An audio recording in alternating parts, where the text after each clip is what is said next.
Mic check, life check.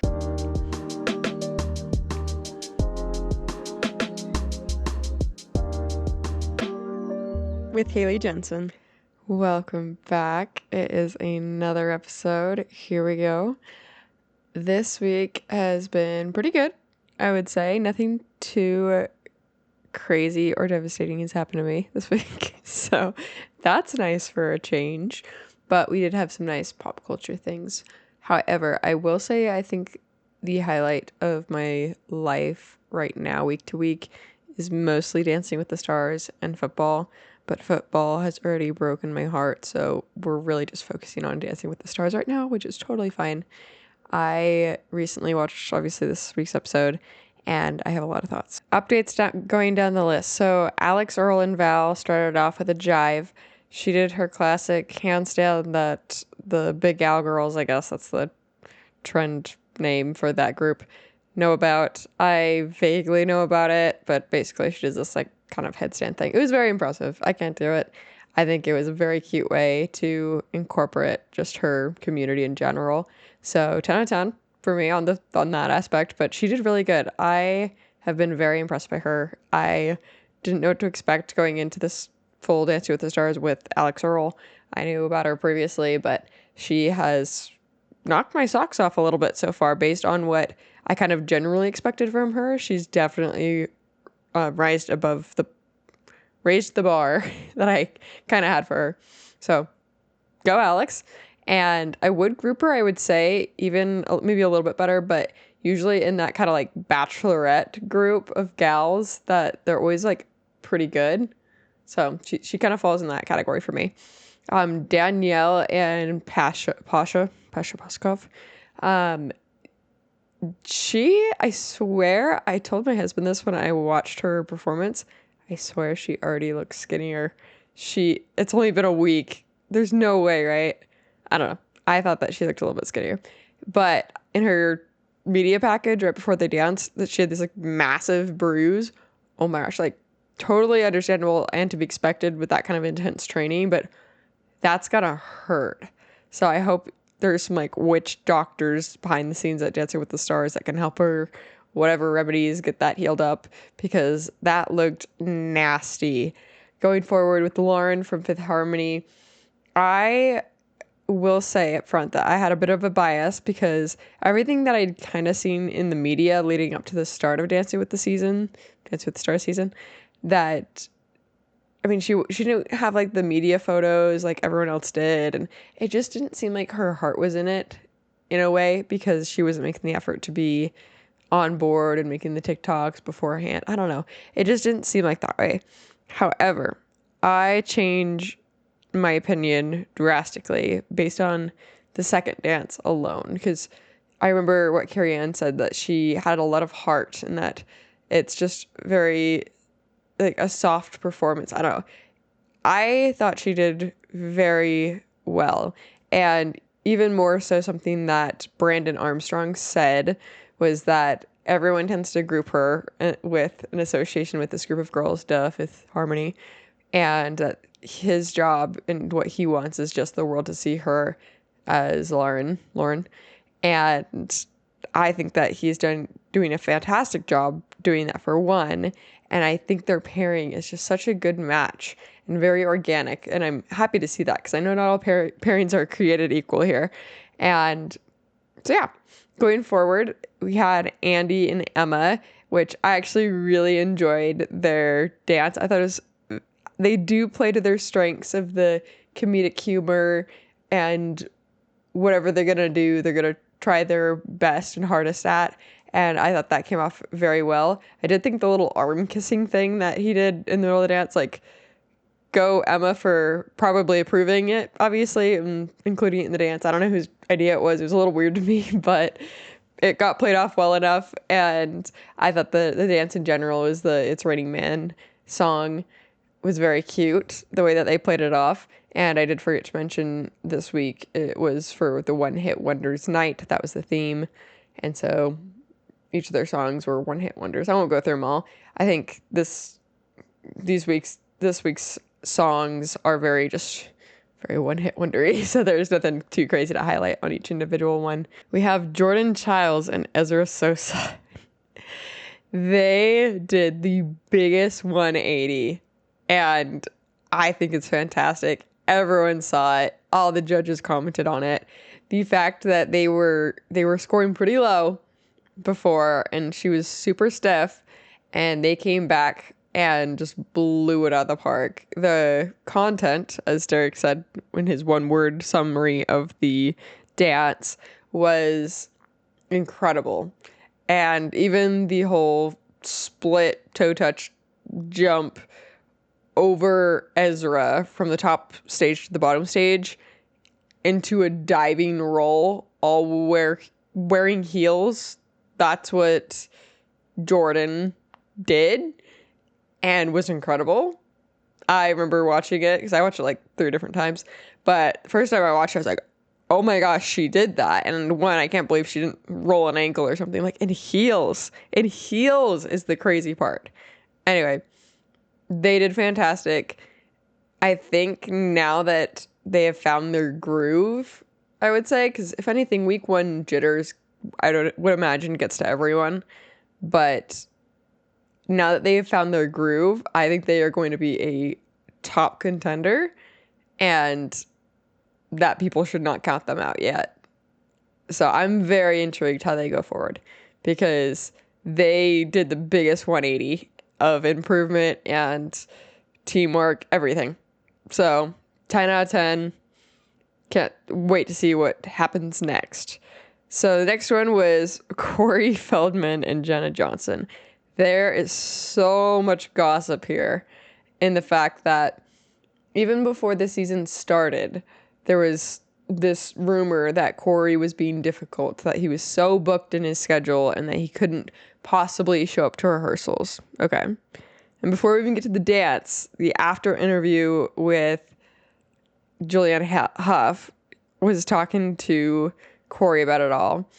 And Corey said, oh, it's so busy, 7 days a week, blah, blah, blah. So that just kind of made me laugh, because having the background knowledge that he wasn't showing up to rehearsals and it was a whole thing, it sounded like complaining, which, in the irony, obviously if you haven't watched, I mean, you should know by now, so I'm not going to worry about spoilers. If so, turn it off. But obviously he was eliminated, which I think was fantastic, because Jenna Johnson, the sweetheart she is, obviously she won last season. She's an incredible work ethic. Of course, all the pros do. But the fact that she was paired with someone so horrendous, I would imagine, to work with. And it's not like he had some crazy kind of talent as well. Like, he in my book was one of the worst ones. Like, at least Andy had this desire to be there and practice and do everything full out, so much that the world was claiming that he was gonna have a heart attack, and he was like, no, I'm not. So anyway, I am very glad Corey got kicked out. His dancing was just not even good. And I remember hearing rumors as well, just that even on the floor, Jenna was like having to walk him through the dance because he didn't know it, or he was just doing a lot of cover up things. And yeah. I feel bad she got cut so early from the competition, especially with the fact that she just got off riding this high of winning. So obviously she'll, as they all get cut, they get more involved with the group dances and choreographing and doing whatever. And a lot of people are voting for her to join the podcast that Joey Grazade does for the Dancer with the Stars. So I actually haven't listened to it yet. I want to, so that's on my to-do list for this week, given that I remember. So I will give that a listen and get back to you on that. Next up was Jen and not Jan, but Jan. So Alfonso Ribeiro, the host, said Jan. And so I believe that is the correct pronunciation of Jan Ravnik. And I love that. So obviously their dance improved drastically as well, because the first week it was just lift after lift after lift, quote unquote, that I think Derek said Jen was in the air more than she wasn't with the first week's dance. The second week's dance was a quick step, and they did really good. I think their form and the content of the dance was fantastic, and I think that she was a lot less nervous. However, I will say the rivalry between Mom Talk is heating up because just noticing how the interactions between Whitney and Jen, and I know I'm not the only one that noticed it, because even my husband pointed it out, and I know that he wasn't specifically looking for it, because there was one point when an ambulance skip had to Whitney's dance after that she finished and she went up to the sky deck for the interview with Julianne. She was hugging everybody, but then Jen was kind of like in the background a little bit, and my husband immediately was just saying, "Oh, Whitney, she kind of dodged the hug from Jen," and I rewinded it and I kind of looked at it. And I was like, "Well, it could be that they're just so close friends that it felt unnecessary because they're always around each other anyway. I don't know. It could be that instance, but you never know." So I'm not sure if the rivalry is now heating up significantly, that we're gonna see a lot more competitiveness. I don't know. We'll see. So overall, though, very much enjoyed their dance.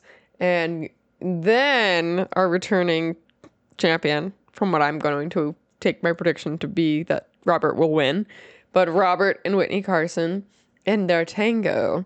So I would say that they still did very good. Robert has the je ne sais quoi, the absolute just stage presence and heart of gold boy next door vibe that you just want to naturally root for. And I think he's going to take it all the way to the end and win the mirror ball, obviously. And I will say the second dance, there was a little snippet that even Bruno called out by saying that it was a little bit of gimmicky, that the middle of the dance, they did a side by side and did this kind of frame, almost picturesque thing. And I would agree it was not needed, and that the content of the tango should have just been kept going with that.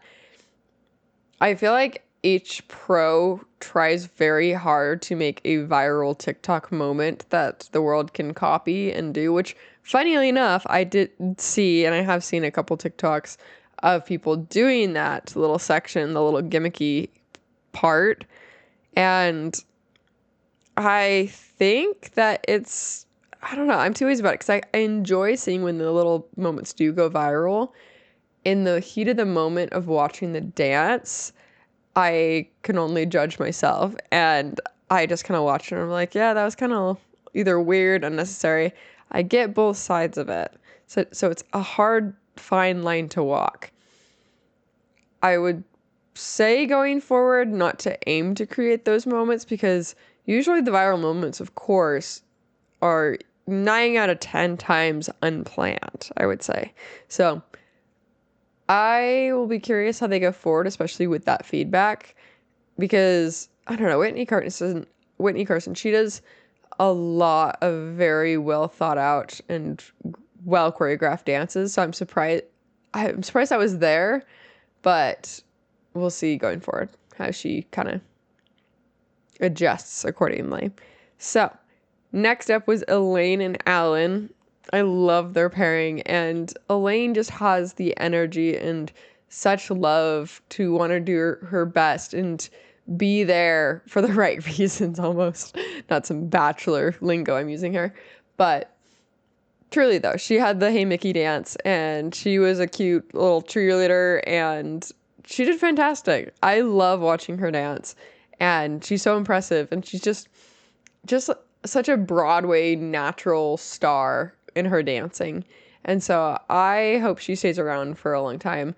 I think maybe next episode, after next week, I should do my own little ranking of how I want the final finale Dance Moms pyramid Dance Moms pyramid to lay out.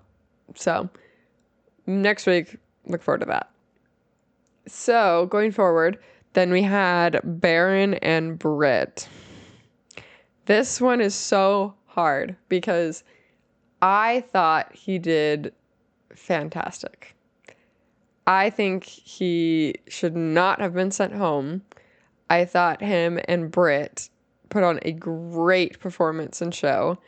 And it should have been Hilaria Baldwin that had gone home as well with Corey, because Baron had such a great, happy enthusiasm. He tried hard.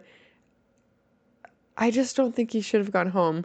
And you could tell in everyone's faces that they all felt the same when they announced it, and they were all hugging at the end. And I think he did fantastic for when he was there and what he did. I swear, I feel like I'm making this up, but I feel like they had a lifeline or emergency bring them back kind of thing in the past. Maybe I'm thinking about a different show, but if they had that, I feel like they should definitely use it on him, because he did a fantastic job. And yeah, he was cut way too soon.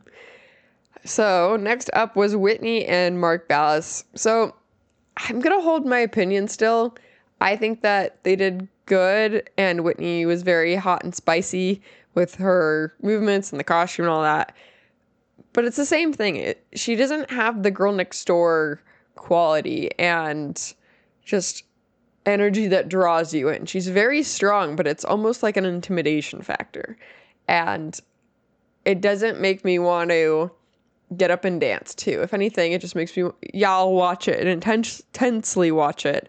But I don't want to say it's arrogant, because I'm not trying to say she's arrogant. It just comes off a little arrogant, that she thinks that she has the potential and she thinks she's going to win. Like, the difference is like, think Charlie D'Amelio, which ironically she'll be back this week for TikTok week. But when Charlie would dance and does dance, she's fantastic. She's good. And I think she knows that to an extent. I mean, I'm sure she does, the fact she won Dancing with the Stars, but it doesn't come off that way in her dancing. And so for me to watch all these people dance, that's the difference, is that when Whitney dances, it feels a little arrogant to me. Don't hate me, I'm not calling her arrogant. It's the way her dancing comes off. So yeah, I'm very intrigued to see how it changes throughout the competition. Don't get me wrong. I think that the dances are fantastic. I think she does have talent. That's just how it comes off to me. All right, Hilaria, I don't even want to review it. I know she's going to be gone next. Everyone knows she's going to be gone next. If she isn't gone next, it's going to be probably, as much as I don't want it to be, it's probably going to be Andy. I don't know. He has started to accumulate a community, and I think just because he's so passionate and loves to be there, I think it will help him get votes for sure. Like, Hilaria doesn't have that just happy energy that draws you in, so I wouldn't mind her going home. So we'll see. But yeah, nothing too much to promote there. It's your average kind of performance. I think she puts on a good show. I know my emotions are probably playing into this too much, but I'm just saying it how it is. So anyway, so then we have Dylan Efron and Daniela. They did very well. I think his flaws, I don't know. They were so covered up in week 1, I would say, with the excitement of the milkshake dance and whatever. So I think with the samba that they did, it showed a little bit more errors. Obviously, I still want Daniela to win, because I always do, but I think there's room for improvement for sure. I think they did well. I think there's going to be a lot more room. And then, of course, Scott and Riley, they danced to Blue by the whatever Blue guys. But anyway, so they were very blue. But I thought that Scott, they did all right. I think that they're just going to have to grow together as a pair with their dancing. And it's just going to take a couple more weeks until they have a really good groove. I think there's still a lot of nerves, and there's so much that Riley can do, because she's kind of in a tough spot, because she's had some very interesting pairings, obviously. I mean, when she was first with Harry Jowsey, she danced around him, and that's fine. When she was with Steven, he obviously was very athletic, and they did a lot of flippy things. And so that's obviously, neither of those things are exactly what Scott does, because Scott does want to try hard at dancing, but he's not as overly athletic as like Steven was, right? And so they were just bouncing off the walls when they were paired, Steven and Riley. And so I feel like that's just such an adjustment for Riley, just because she obviously wants to play to their strengths, but Scott's pretty tall and isn't a fantastic dancer, but he is a gay man. So there's a lot to play into that with just the theatricality of it all. And I think that week by week, he will improve in general. And that will be interesting how that plays out. Like, for example, with promotion for this coming week, they were doing, I just saw a TikTok just barely, of them going through from TikToks of 2020, and they're both dancing to them. And the fact that Scott knew a bunch of the dances is telling. Like, obviously, he wants to be part of that crowd and knowledgeable, and so he knows the dances, and he knew the dances. And so I think for TikTok week that they will have a very good performance. So I think that will be something that they can play into that strong suit that they have. But like I said, it's a new chapter for Riley, and obviously for all the pros, and they always have different pairings, but for Riley specifically, because she is new, and with the choreography and playing to strengths and stuff, like, she can't just depend on herself. She has to make sure that her partner is able to do what he can do well. And I mean, with Harry Jowsey, it's just like, he was hot, right? Like, that was easy to play into. And so I'm curious how she'll make the adjustments going forward, but we'll see. Obviously, I mentioned that Carrie Ann was back, and she is a interesting one. I feel like everyone always has so many thoughts about her, as do I, but I don't know. She does balance out the judge panel, but she was on one. I think the fact that she missed a week, she wanted to make it part of her personality trait more and then some, because I swear she acts like she's on something. She's just beyond hyper and energetic and screaming, and yeah, it's such a weird vibe. And obviously people call for her and Julianne Hough to get kicked off, which they're not, but I don't know. I would say it would be very beneficial to watch Julianne Hough to be a judge, based on the fact that she is obviously a fantastic ballroom champion and knows everything technical. And I mean, so does Carrie Ann to an extent, but I think having Julianne Hough on a panel, which we've seen her do before, I just can't remember how she was on a panel. So now, actually, after this, I'm going to Google it, because I think she'd be a lot more beneficial than reading the questions and trying to get the stars to answer them, because she never does really fully great at that. Like, she has her cue cards, but it always just comes off really awkward. So, and that's something that a lot of people have commented on as well. So that's nothing new, but it's, I don't know what we would do with Carrie Ann. Sorry, Carrie Ann. You can go sit in the audience if you'd like, but anyway. But yeah, so that's the update for Dancing with the Stars. I know you wanted to hear it. So besides that, I had this random thought and idea for a concept for this week's podcast, and it is the concept and question I would ask myself of, if I was rich, how would my life change? Which, before we get into this, disclosure, I and my family are very happy and comfortable with what we have, and this is in no way a cry for help or a boasting or whatever you want to pretend. Yeah, that's my disclosure. Anyway, moving forward. If I was rich, I would happily be a part of the Pilates Princess gang / yoga / Legree. crew, which Legree, I have never attended a Legree class, but I have heard it kicks your butt, and that's like the best class to get into shape. So if I was rich, I would be going to some studio that does probably all three of those.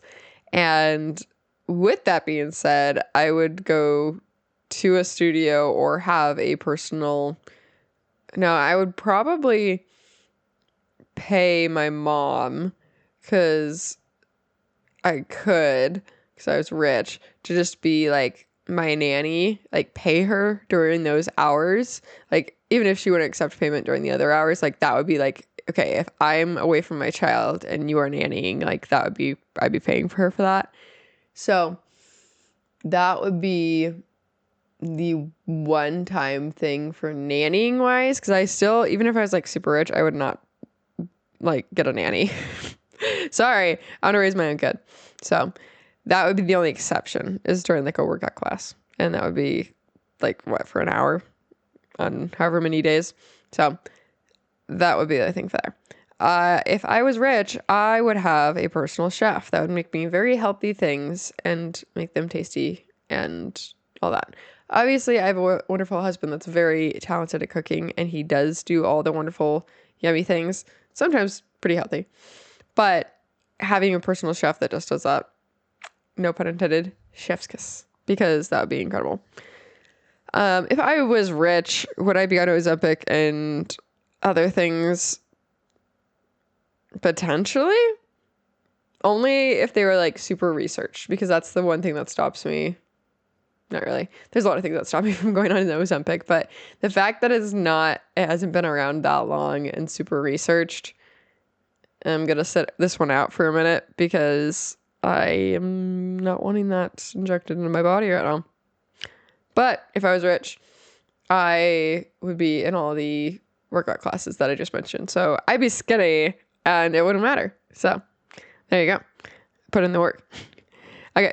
If I was rich, nails. So I actually did paint my nails this week. They're so pretty. They look really red in video, but they're like a kind of a magenta-ish, purplish. I don't know. Anyway, they're fun. But nails. Obviously, a lot of girlies, especially in Utah, get their nails done, and they always have either acrylics or hard gel, whatever, and they get those on every 2-3 weeks. I don't know. I don't do it. But I did get fake nails or a nail appointment, whatever you call them. You just get your nails done. Yeah, that's what it's called. Get your nails done for my wedding.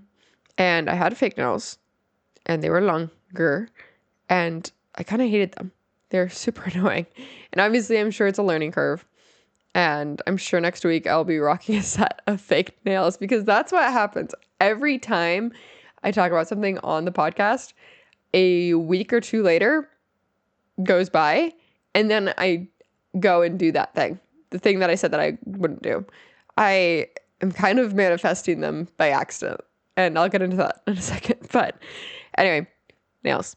I don't think I would suddenly start booking nail appointments, because like I said, when I got my nails done for my wedding, I was sitting there for like 3 or 4 hours, and I was so miserable. One, it hurts. Your nails, like, it hurts when they are doing all the things. There's poking and prodding and burning and bleeding, and like, not a fan. So I understand wanting to be pretty and the allure of that, but I don't know. And like I said, I didn't enjoy having them because I feel like they were kind of in my way. One fell off, and yeah, I don't know. I like using my nails to like actually help me in life, like use my claws accordingly, because whether that's opening things or doing the clasps on jewelry, stuff like that, I need to have my nails short enough where I can like use them and like use them with force without the fear of them breaking. But correct me if I'm wrong in the comments if that's not an actual issue, because I feel like with fake nails it definitely is, but I wouldn't know because I don't wear them full time. I've only worn them one single time in my life. But like I said, we'll see. I've seen a lot of girls talk about getting press-on nails and then gluing them on and doing it that way. That is an avenue I would be interested in looking into, But then I have the same issue where it's like I can't put pressure on the actual nail or else it's going to pop off. So I don't know if that's going to work out for me. Going forward, dog sitting with vacationing. So I don't like to trust strangers with my dogs. And so anytime we've traveled, it's always a family friend that's watching them. And so I probably would just end up paying the family friend a lot more money because I would be richer. Sorry, we're on the if I was rich still thing. And so that, or I would like hardcore interview, get to know, and create a family friend out of a full-time dog sitter or something.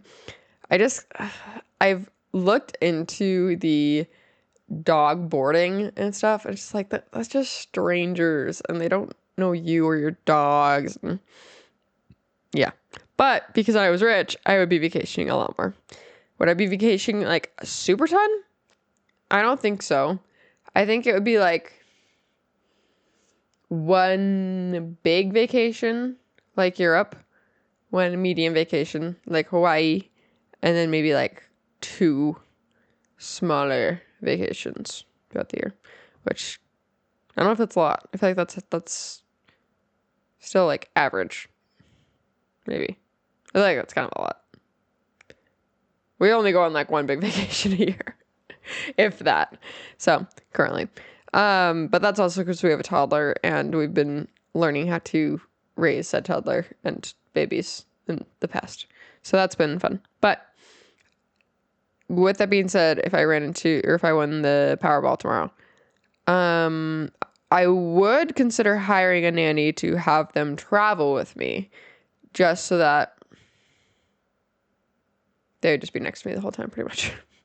I don't know. There's a part where I think for privacy, because then the vacation feels weird because it's not just you and your immediate family. But I don't know. I wouldn't know because I do not have a nanny. So there you go.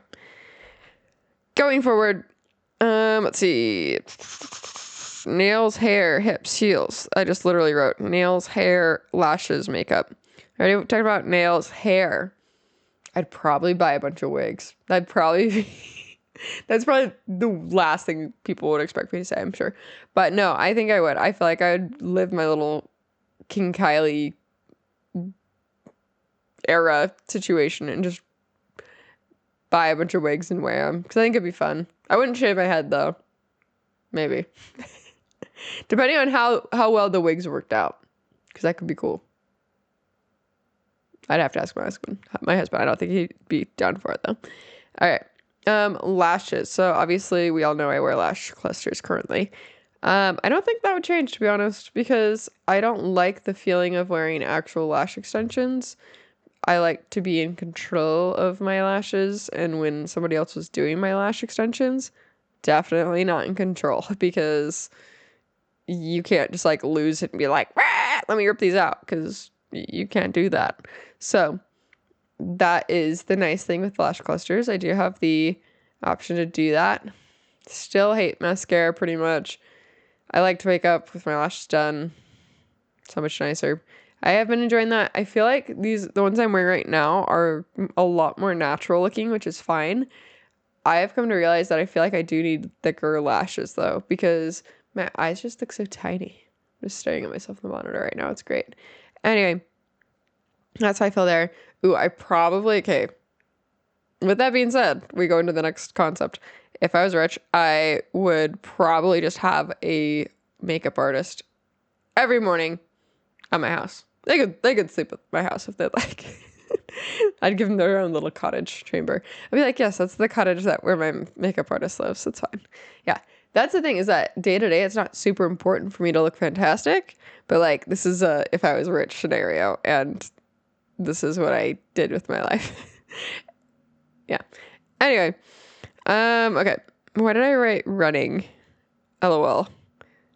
I was going off I put it off to the side, but it was supposed to be with the workout stuff. Pilates, yoga, and Legree.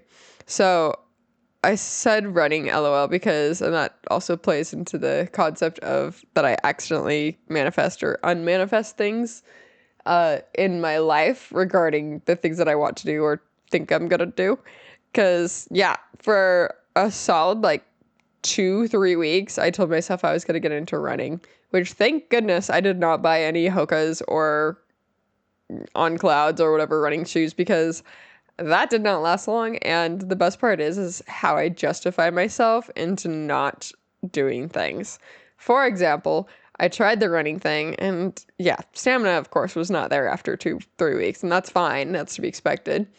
I had certain pains, like when I was running, the upper buttocks of mine was like on fire, and it was the weirdest sensation ever. And I think it was just because the muscles up there never get worked. And it was like the weirdest thing.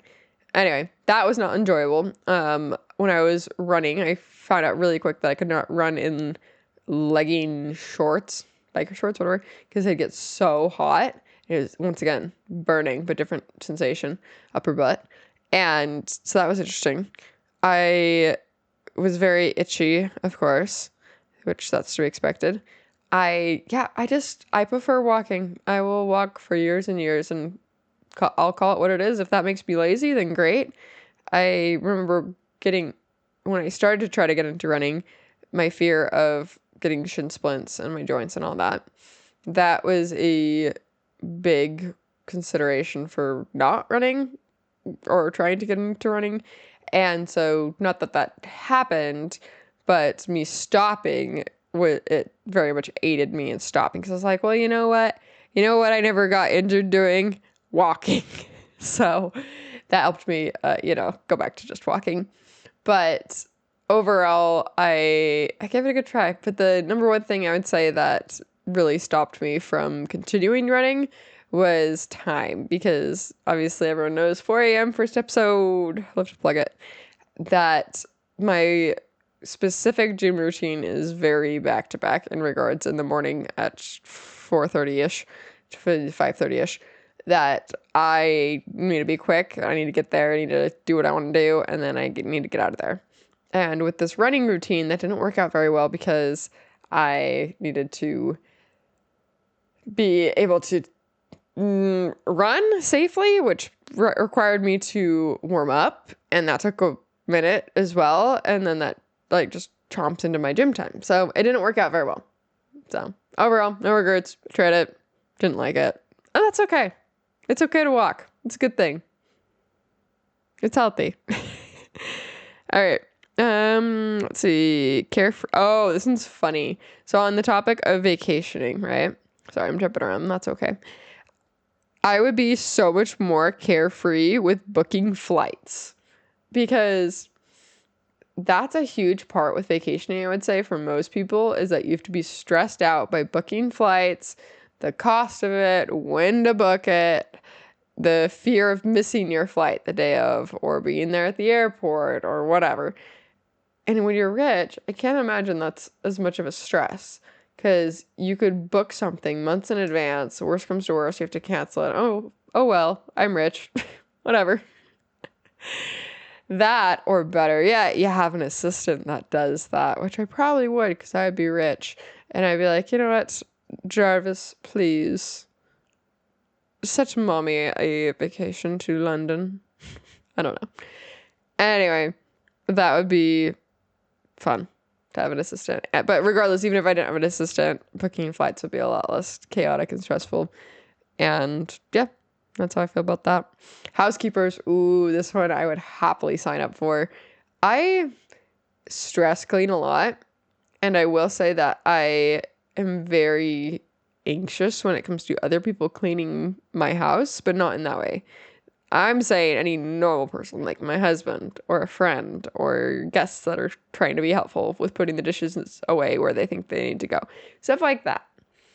It definitely has to be done my way, because I feel like anyone else will be doing it wrong. However, if we were to hire personal cleaners, I know that they're going to be the pros in the situation, and I don't have to worry about it. Like, that'd be fantastic. So, if I was rich, get excited, housekeepers. I will be calling you. So, I'm trying to think if there's any other thing, because I kind of finished with my list. I didn't get too crazy into it, but this is my little whiteboard. So, anyway, I'm trying to think if there's anything else exciting if I was rich.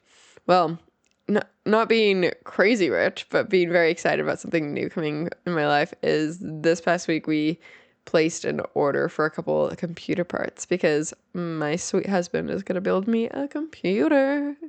So finally, I'm working off a gaming laptop right now. So in the future, and hopefully next week, next episode, I will be on my wonderful new computer. It'll be so fun.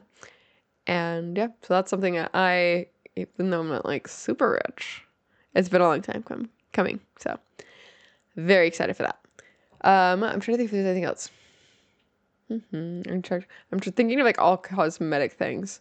Oh, I would definitely hire a fashion gal or guy or gay to be my personal stylist. That's what I was trying to say. My personal stylist, and they would do all my shopping for me, and because I'd be super skinny and beautiful, I would look good in everything, so it wouldn't even be hard. So I'd probably do that, and then yeah, that's really it. And to close off my thoughts in regards to this luxurious life of being rich, my life is rich. I say that full-heartedly. I am so grateful for everything I have in my life, and it's all I need, to be honest. Like, one of the things that my husband and I like to talk about, or if we see like videos of whether they're mansions or fancy houses or whatever on the internet, and we talk about them, I guess to a point where it's just like, yeah, you can have the housekeepers and all that, but I like having a little cozy home.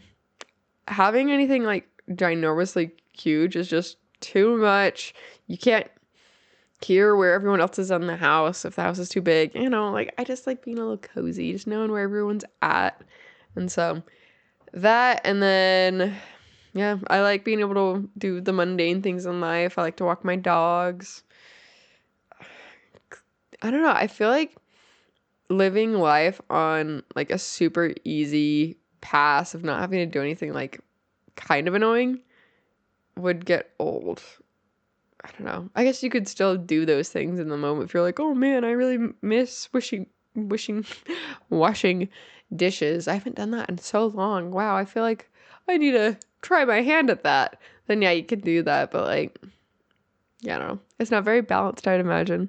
And the way I would even compare this is, I'm gonna use a video game reference. When you cheat in video games, like if you have a cheat and you can give yourself all the gold in the world and you can buy whatever you want, the game instantly it's not even fun anymore.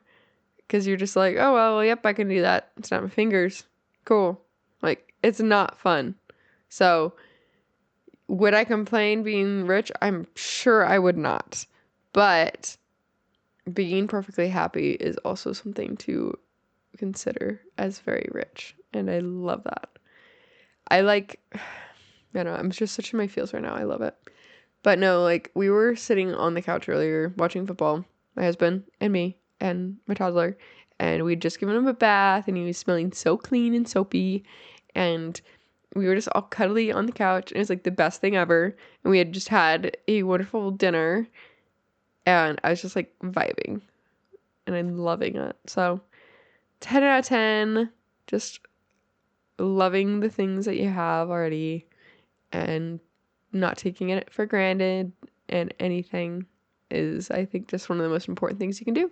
So yeah, I feel like we're probably gonna wrap that one up today because your girl is vibing, and we're gonna keep vibing even when the episode's over. So she's a little silly tonight. That's okay. But we will see you next time, and hopefully on a fancy dancy smancy new computer. And I'll have a lot of things more to talk about, I'm sure. So besides that, have a great rest of your day, and we'll see you next time. Bye.